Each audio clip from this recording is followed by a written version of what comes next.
po sa inyong lahat. Ako nga po pala si Maria Eunice Teresa Sheras. Sa videong ito, aking ibabahagi sa inyo ang kwento ng aking paglalakbay. Ang pamagat ng kwentong ito ay masayang alaala. Napakaganda ng aking gising. Pupunta kami ni nanay ngayon sa airport upang salubungin ang aking tiyahin at ang pinsan ko na galing sa Davao. Pagkarating namin sa airport, ay naghintay muna kami ng mga ilang minuto. Pagkalabas nila, ay agad na sinalubong ng nanay ko ang tiyahin ko at nagmano naman ako. Nang makauwi na kami sa bahay, ay nag-usap ang nanay at tiyahin ko. Ang sabi ng tiyahin ko ay gusto niya raw bisitahin yung isa ko pang tiyahin na nakatira sa Mahayag. Nang marinig ko iyon, ay nagmakaawa ako kay nanay na isama ako. Nay, sige na po, isama niyo na po ako.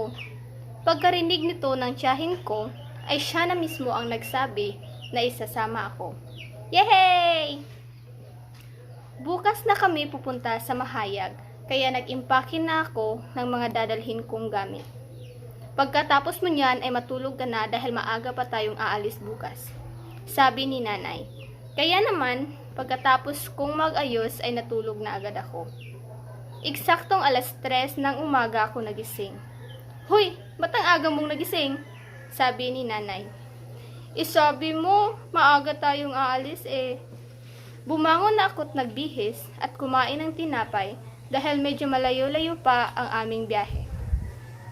Habang nasa biyahe, ay di ko namalayang nakatulog pala ako. Pagkagising ko, ay nasa Carmen na kami. Nakita ko ang Chocolate Hills at marami pang magagandang tanawin. 10:00 na kami nakarating sa sentro ng Mahayag at kailangan pa naming sumakay ng habal-habal upang makarating sa bahay ng tiyahin ko. Pagkarating namin doon, ay agad akong sumalubong sa tiyahin ko at sa kanyang asawa upang magmano.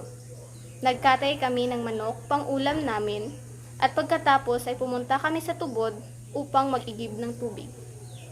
Habang nag-uusap ang mga tiyahin ko, ay nagpaalam ako na pupunta kami ng pinsan ko malapit sa palayan upang mamitas ng sigarilyas. Nay, punta muna kami sa palayan ha, mangmimitas lang kami ng sigarilyas. O sige, mag-ingat kayo. Agad kaming nagtungo sa puno ng sigarilyas. Ang pinsan ko ang umakyat at ako naman ang tagakuha. Napuno namin ang dala naming basket, kaya naman sobrang saya ko nang pauwi na kami. Tingnan nyo, dami naming nakuha. Pagkatapos ay inutusan kami ng tiyahin ko na bumili ng pangmeryenda. Sa daan namin patungo sa tindahan ay may baka na nakaharang sa daan. Kaya sa gilid na lang sana kami dadaan nang bigla kami nitong hinabol, kaya tumakbo kami. Tulong! Buti na lang talaga ay tumigil na ito sa paghabol sa amin. Pagkarating namin sa tindahan, ay hinihingal pa kami dahil sa kakatakbo. Pagdating namin sa bahay, ay ikinwento ko ito kaagad kay nanay. Kinabukasan, ay nagyaya ang asawa ng tiyahin ko na mamingwit kami sa fish pan nila ng tilapia. Kaya agad-agad akong sumama, gayon rin ng aking pinsan. Nanguha muna kami ng pampain namin, pagkatapos ay ako ang unang pinagamit ng bingwit at sobrang saya ko dahil malaki ang aking nakuhang tilapia. Pag uwi namin ay niluto ni nanay ang nakuha naming tilapia. Pagkatanghali ay umulan, kaya nalungkot ako dahil hindi kami makakagala. Pero nagaya ang pinsan ko na maligo kami sa ulan. Miss, halika, maligo tayo sa ulan. Agad naman akong pumunta dito upang samahan siya. Habang naliligo kami ay naglaro kami sa putik, kaya pinagalitan kami ng nanay ko. Pero tinawanan lang namin si nanay. Pagtila ng ulan ay nagyaya ang pinsan kong lalaki na manguha kami ng palaka sa palayan. Gusto ko sanang sumama, kaso di ako pinayagan dahil madilim na. Kaya di na lang ako nagpumilit. Pag uwi nila ay marami silang nakuha, kaso nakakaawating na ng mga palaka. Inadobo nila ito. Nung una ay nag-aalinlangan akong kumain, pero dahil sarap na sarap silang kumain, ay kumain na rin ako. Unang kagat pa lang ay talagang sobrang sarap nito at nakaubos ako ng 2 palaka, kaya tinawanan nila ako.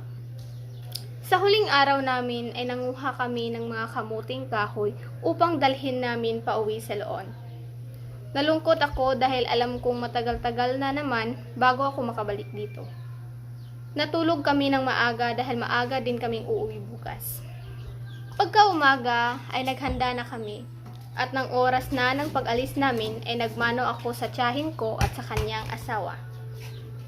Nagpaalam na kami't sumakay sa motor papuntang sentro. Kung mayroon man akong pinakamagandang nadala mula sa aking pagbakasyon, iyon ay ang mga magagandang alaala na habang buhay kong dadalhin.